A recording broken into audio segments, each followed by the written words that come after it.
Treasure NFT ने लगाया करोड़ों का झटका। निवेशक परेशान, डॉलर विड्रॉल नहीं होने से मचा हड़कंप। वीआईपी ट्रेड घोटाले के बाद अब ट्रेजर एनएफटी नामक वर्चुअल निवेश प्लेटफॉर्म ने लोगों को करोड़ों रुपए का झटका दे दिया है।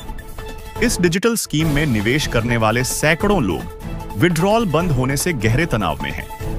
15 अप्रैल को डॉलर विड्रॉल की उम्मीद जताई गई थी, लेकिन तय तारीख को भी पेमेंट नहीं आने से निवेशकों की नींद उड़ गई है। अब लोग इसे एक और पॉन्जी स्कीम मान रहे हैं। ट्रेजर एनएफटी ने ब्लाइंड बॉक्स नामक स्कीम के जरिए निवेशकों को दोगुना रिटर्न का लालच दिया। इस स्कीम के तहत 8,000 से लेकर 7 लाख रुपए तक निवेश करने पर भारी बोनस और रिटर्न का वादा किया गया। कुछ शुरुआती निवेशकों को पे आउट मिलने से लोगों का भरोसा बढ़ा और उन्होंने बड़ी रकम निवेश कर दी। कई लोगों ने तो इसके लिए लोन तक ले लिया। मगर यह बोनस सिर्फ ऐप में दिखा। नकद में न तो रिटर्न मिला और न ही मूलधन वापसी हो पाई। मार्च के आखिरी सप्ताह से ही पे आउट रुक गए थे। एजेंट्स और डीलर लगातार यही दावा कर रहे थे कि सिस्टम अपडेट हो रहा है और 15 अप्रैल से विड्रॉल शुरू हो जाएगा। लेकिन अब 15 अप्रैल भी निकल गया और कोई भुगतान नहीं हुआ। जिन निवेशकों ने मार्च में रिक्वेस्ट की थी, उनके पे आउट रिजेक्ट हो चुके हैं। अप्रैल की रिक्वेस्ट अब भी पेंडिंग है। कंपनी फिलहाल पेमेंट प्रोसेसिंग के लिए 360 घंटे की मांग कर रही है, जो पहले 3 से 4 दिन में पूरा हो जाता था। इस बीच कई निवेशकों को पाकिस्तान से आए मैसेज भी मिले हैं, जिसमें कंपनी की ओर से एक 9329 4 नंबर को अधिकृत बताया गया है। इससे इस स्कीम का पाकिस्तानी कनेक्शन भी सामने आया है। ज्यादातर निवेशकों ने अच्छा मुनाफा कमाने के चक्कर में लोन लेकर पैसा लगाया था।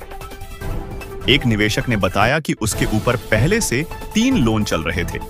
उसने यह सोचकर ट्रेजर एनएफटी में निवेश किया कि जल्द रिटर्न मिलेगा और सारे कर्ज चुका पाएगा। लेकिन अब न केवल रकम अटक गई है, बल्कि नई ईएमआई का बोझ भी बढ़ गया है। निवेशकों के बीच एक ऑडियो वायरल हुआ है, जिसमें कुछ लोग यह कहते सुने गए कि सिस्टम जल्द वापस आएगा और निवेशकों को नुकसान नहीं होगा। ऑडियो में सज्जाद अब्दुल करीम नामक लोगों का जिक्र है, जो सेशन में सब ठीक होने की बात कर रहे हैं। इससे निवेशकों के मन में और भ्रम पैदा हो गया है। इस मामले पर किशनगढ़ शहर के सीओ आईपीएस अभिषेक अंदासु ने चेतावनी देते हुए कहा कि आमजन को इस प्रकार की स्कीमों से दूर रहना चाहिए। उन्होंने कहा कि कोई भी स्कीम अगर गारंटी और जल्दी दोगुना पैसा देने की बात करे, तो उसमें निवेश करने से पहले जांच जरूरी है। उन्होंने कहा कि आमतौर पर बैंक या पोस्ट ऑफिस में एफडी, आरडी के लिए चेक, पैन कार्ड, आधार आदि लिए जाते हैं, पर पॉन्जी स्कीमों में ऐसा कुछ नहीं होता। पुलिस ने आम लोगों से अपील की है कि वे ऐसी स्कीमों में पैसा निवेश करने से पहले पूरी जानकारी लें, जैसे कंपनी का ऑफिस कहां है, कंपनी का काम क्या है, रजिस्ट्रेशन है या नहीं।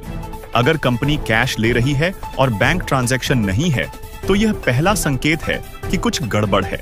ट्रेजर एनएफटी स्कीम ने एक बार फिर यह साबित कर दिया है कि ऑनलाइन प्लेटफॉर्म पर बिना जांच परख के निवेश करना कितना खतरनाक हो सकता है। वर्तमान में सैकड़ों लोग अपने निवेश फंसे होने से तनाव में हैं। पुलिस द्वारा चेतावनी और जांच की प्रक्रिया शुरू की जा रही है, लेकिन तब तक निवेशकों को बड़ा नुकसान उठाना पड़ सकता है।